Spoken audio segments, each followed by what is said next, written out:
মনোনয়ন ফর্ম জমা দিয়েছিলাম।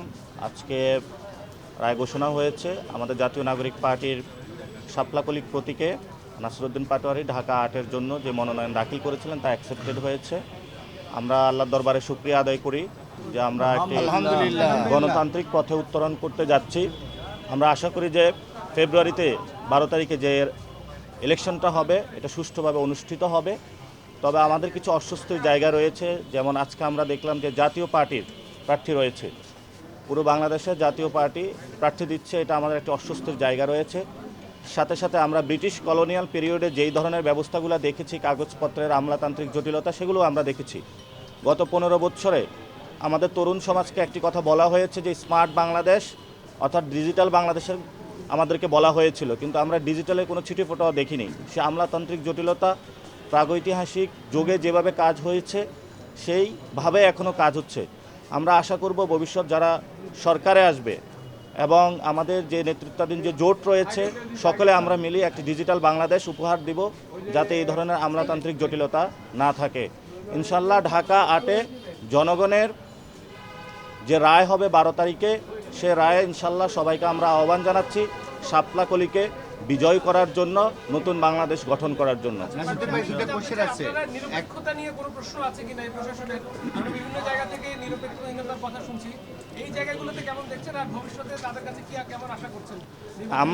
আমরা এই অফিসে যতটুকু দেখেছি সেখানে ওনাদের নিরপেক্ষতা দেখেছি এবং সকলের সামনে ওনারা কথা বলেছেন, কিন্তু বিভিন্ন জায়গায় যেমন দেবিদ্বারে সেখানে ঋণ খেলাপি যেটা হলো হাসনাত আবদুল্লাহ আপত্তি তুলেছিলেন, সেটার এখনও সুরাহা করা হয়নি এবং বিভিন্ন জায়গাতে আরও আছে প্রশাসন বিএনপির দিকে ঝুঁকে পড়েছে, তারা সেই বিষয়গুলো আপত্তি তুলেছেন। আমরা এই পর্যন্ত এখানে আপত্তি পাইনি। আমরা মনে করি ঢাকা ৮-এ পলিসি বেসড একটি সুষ্ঠু ইলেকশন হবে, এখানে পেশি শক্তির কোনো মহড়া হবে না, মাফিয়াতন্ত্র কায়েম হবে না। আমরা এখনও পরিস্থিতি যেটা দেখছি সেটাতে আমরা মনে করি নিরাপত্তার ঘাটতি রয়েছে, অর্থাৎ নিরাপত্তা নিয়ে আমরা শঙ্কিত রয়েছি এবং যারা আমাদের সাথে কাজ করছেন তারাও নিরাপত্তা নিয়ে শঙ্কিত রয়েছেন। কিন্তু প্রশাসনের দিক থেকে যদি ওনারা আরও অ্যাক্টিভ হন, আমরা আশা করি ঢাকা ৮-এ একটি সুষ্ঠু ইলেকশন করা সম্ভব বলে আশা করি। নাসির ভাই, আপনাদের সাথে জামাতের একটা অ্যালায়েন্স হয়েছে, কিন্তু বিভিন্ন জায়গায় দেখা যাচ্ছে জামাত এবং এনসিপি দুইটারই বোথ ক্যান্ডিডেট রয়েছে। এটি একটি কোশ্চেন। আরেকটি কোশ্চেন হচ্ছে, আপনি যে আসনে ইলেকশন করছেন সেটি মির্জা আব্বাসের আসন, বিএনপির ক্যান্ডিডেট, যিনি এখান থেকে 4 থেকে 5 বার এমপি নির্বাচিত হয়েছেন এবং ঢাকার মেয়রও হয়েছিলেন। তো আপনি নির্বাচনটাকে কীভাবে, কতটা প্রতিদ্বন্দ্বিতাপূর্ণ মনে করছেন এবং জামাতের সাথে আপনাদের জোটের বিষয়টা যদি একটু ক্লিয়ার করতেন, যে আপনাদের ক্যান্ডিডেট রয়েছে, যেমন শাহরিয়ার ভাই নিজেও রয়েছেন, ওনার সাথে আমার সকালে কথা। মির্জা আব্বাস কয়বার এমপি হয়েছে? 4 থেকে 5 বার।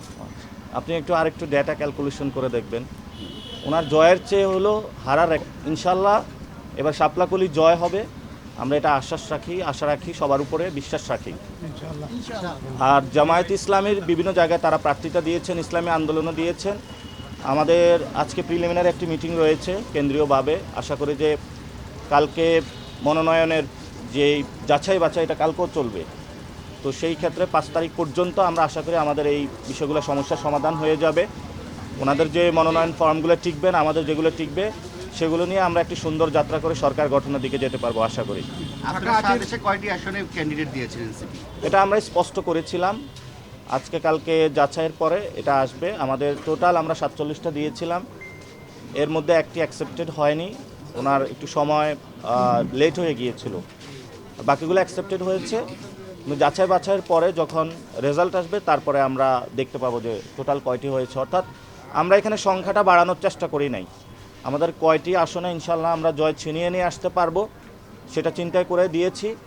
এবং জামায়াত ইসলামী আন্দোলন, এবি পার্টি এবং যে আমাদের জোটটা রয়েছে, মামুনুল হকের পার্টি রয়েছে, আমরা সবাই মিলে যাতে সরকার গঠন করতে পারি সেই প্রচেষ্টার অংশীজন হিসাবেই আমরা এই জোটে মনোনয়ন জমা দিয়েছি।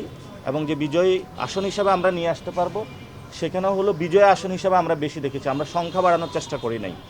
আর বাংলাদেশের বর্তমান যে পরিস্থিতি রয়েছে, নির্বাচন কমিশন ইলেকশনের তফসিল দেওয়ার পরে আমরা নির্বাচন কমিশনকে বাংলাদেশে আর দেখতে পাচ্ছি না। চিফ ইলেকশন কমিশনার থেকে শুরু করে বিভিন্ন জায়গায় বাংলাদেশের বড় ধরনের শোডাউন হচ্ছে পলিটিক্যাল পার্টিগুলোর। আমরা সে বিষয়ে নির্বাচন কমিশনকে আহ্বান জানাবো, যদি আপনি দায়িত্ব পালনে কোথাও অপারগতা দেখেন বা কোথাও থেকে প্রেশার ফিল করেন, জনগণের সামনে আসুন, জনগণকে চেহারা দেখান। এই যে 2 দিন যাচাই বাছাই প্রক্রিয়া চলতেছে, আমরা এই ধরনের নির্বাচন কমিশন থেকে একটি স্টেটমেন্টও দেখি নাই।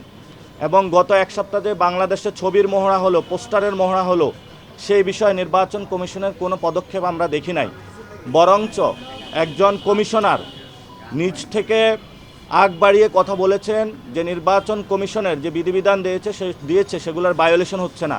আমরা মনে করি এই ধরনের দলকানা নির্বাচন কমিশনার তাদের লজ্জা শরম থাকা উচিত এবং অতি দ্রুত তাদের পদত্যাগ করা উচিত। ধন্যবাদ সবাইকে। আসসালামু আলাইকুম।